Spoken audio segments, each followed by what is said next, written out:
My second video about my game strategy, allied strategy, are my hesitations. My hesitations is that once you set up a shuck, you've got the infrastructure set up. It's difficult to move it. It's dangerous to move it. So, for instance, if I got a British shuck going into Greece, the desire is that we would just keep doing it, keep pushing those troops in. The wave effect that I talk about.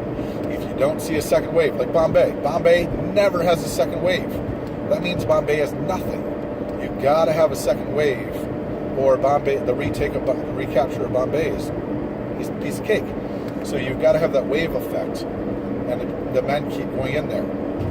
Now look, you got men in Greece, Albania, Romania. You're going to win that game. Okay, there's no way he can say, even if he takes Moscow, if you've got troops that are sort of containing him in that area, Moscow goes back to a 3, the factory goes back to a 3. You know, that force is way out there in the middle of nowhere. It's kind of, you got that influx of money, but you are way out of bounds.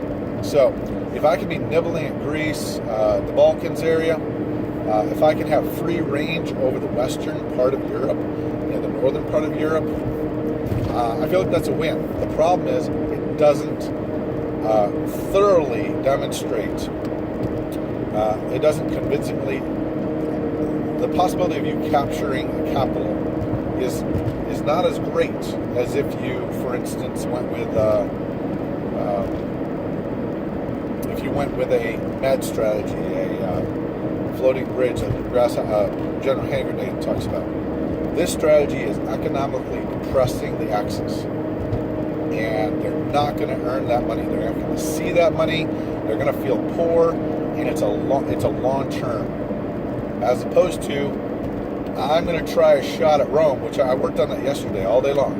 I'm going to try a shot at Rome, and it is massive amounts of cash to set up this one thing, and I'm ignoring the Pacific, and I need to maintain the shuck. It just seemed a little much. So I felt like that was a little bit, that was what I was tempted to go with, the Roman, because it does open up the possibility of, by turn 6, assaulting an enemy capital. That's pretty big.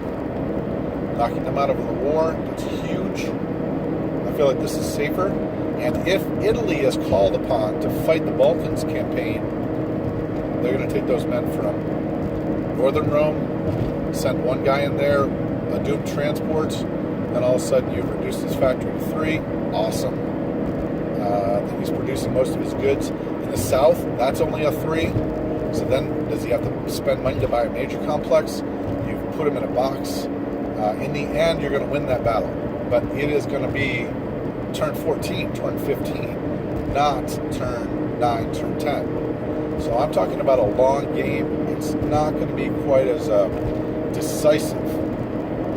And you're just going to have dominance. And I think that feels pretty good.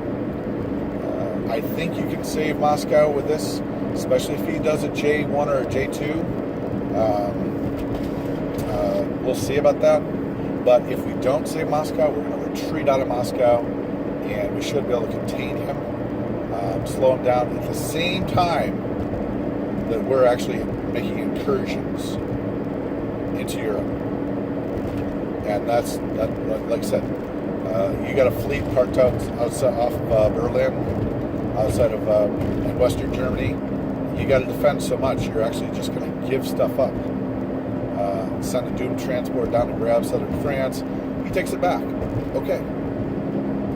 That hurts him a lot more than it hurts me. I am nervous about anything that's within 2 of Germany or Western Germany until those factories are reduced. Anything in that area is basically a kill zone, and in my view, not worth what I would say is a permanent adjustment to his income. You can make a permanent adjustment to his income. You own that land, and you go there. Even if I land in France, by the way, with a huge force, like you do in Normandy, I'm not going to sort of go, okay, now I'm going to Paris. It's not necessarily true. I would rather stay mobile, especially if I've got naval supremacy, and I can go to Denmark, boom, 16 guys off Denmark. He thinks I'm going into Western Germany. He's got a guard for that. Boom! I go into the capital, or go into Poland, and hook up with the Russians. Stay mobile if you've got the ability, instead of slogging it out like the Allies actually did. So my doubts, my big doubt with this strategy, I'm out there right now. The Axis have the advantage in this game, right? It's the Axis One Dream, that's what I call it.